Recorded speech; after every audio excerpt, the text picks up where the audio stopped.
Ascension 101. This is Nikita Bhargav, and today we are going to be understanding more about what the hell is Ascension all about and why is it so important for each and every one of us.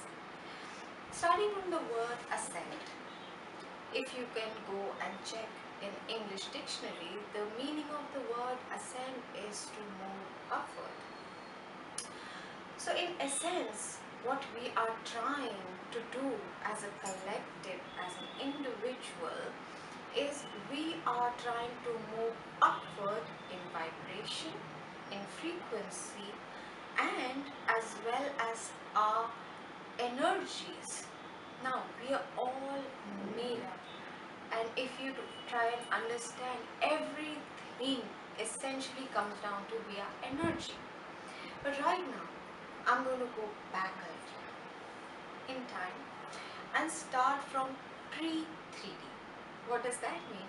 What I have essentially done is I have broken down this journey into broad 3 phases.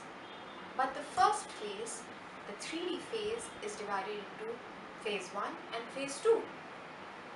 So phase 1 is what has always been thus far. What do you understand by 3D? 3 dimension: height, width and depth. Alright? Which means there is the polar opposite end of all that. If this is a scale, there's a height, then there is lack of height. If there is light, the lack of light is darkness. Hence, the rule of polarity existed in the first phase of the 3D. The reason why everyone is so conflicted and confused is because what has been, and for centuries, maybe more than centuries, is no longer relevant. It's become redundant. Redundant essentially means not that it was wrong, but it's no longer valid or it's incomplete for today's time and scenario. That's why we need to go back to the phase 1 of 3D, which was, if you start from what in Hindus we call Satyug, or any other yugas before this Kalyug or the end of Kalyug, we have been given prescribed notions, which was defined by morality, religion, polarity essentially. There was good, bad, there was right, wrong, moral, immoral. Right? Now, we are moving past it to a point where there will be no such discrimination. That, oh, this is right and this is wrong, or I am better and that person is bad, or I'm good and someone is evil, or this is evil and that is virtue. No. That was. Now we are all going to be moving towards another time.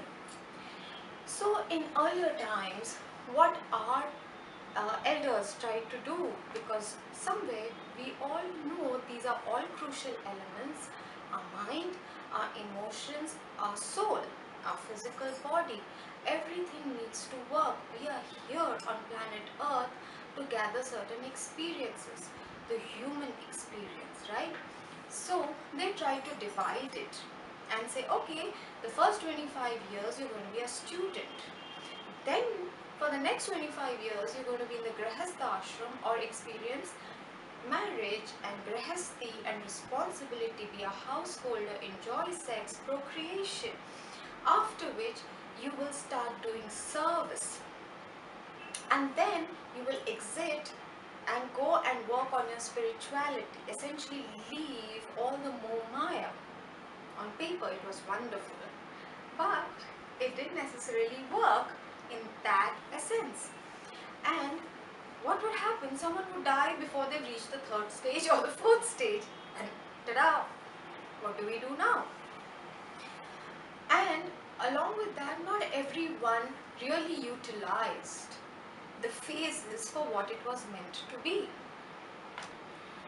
For example, someone who went into the sannyasa, where they were supposed to meditate and become one and connect with the spiritual side, would end up sitting missing their children, their family, being, actually still attached to the food, to the comforts, you know, they were in physical form, they had shifted away, but their mind and heart was still backwards. It was still attached. So the non-attachment was not achieved. In our past lives, what happened was we had to choose. So, if you wanted to get married, you could not pursue spirituality. If you wanted to be a master of something, you had to give up something else, right? If you wanted to be a nun or a priest, you could not have sex. There was always a choice involved. Now what is happening in this phase, what is the 4D and moving on to 5D, is you're given one ball, for example. And then once you have mastered that, like for example, you mastered your career or you mastered your household duties, and now you can do it in your sleep. You have just mastered it. You can, everything is running pit-pat in order. That's when the second ball is thrown at you. You have to become a master juggler. Alright, so once you have mastered how to maintain your house, you have this feeling, you know what, I have 3 hours to spare. Maybe I can start taking tuitions. Maybe I can start, selling certain products. Maybe I can run something from my house, a business. There's someone I know, there's this lady who, her child goes to school, and, husband is gone to work, and after, say 11 o'clock, she's free. So she sells dry fruits from her house. She uses that time to measure, to do the packaging, this, that, and now it's so expanded that she's kept a few helpers, right? There's a delivery boy, there's someone who actually sits and measures for her, and she takes care of, she travels and she gets really fresh from Kashmir. There's someone else who's buying, dress materials, and she is selling them from their house. So what has essentially happened is that they mastered how to be a good wife. Let's not use the word good, but like perfected the art of the wifely jobs, of being a mother, of being a daughter-in-law, being into herself, her hobbies, whatever. And now they are also juggling, having careers, making money, being financially independent. Then the third ball will be chucked at them, alright, which will be, where are you in all this? Now between your home and career, you found the balance here. Where are you? That's where self-improvement and hobbies and, making time for friends and for chilling, you suddenly are pulled to take an art class, or you go and take pottery or dancing, or you have something that you'll do maybe once in 2 weeks or once in a month, or maybe you'll just go to the spa because you want that massage, you want to feel good, you want to relax at the end of a very difficult week. That is when you're juggling and you have found balance to take care of yourself. And then when the focus goes in yourself, you realize, I'm made of many components.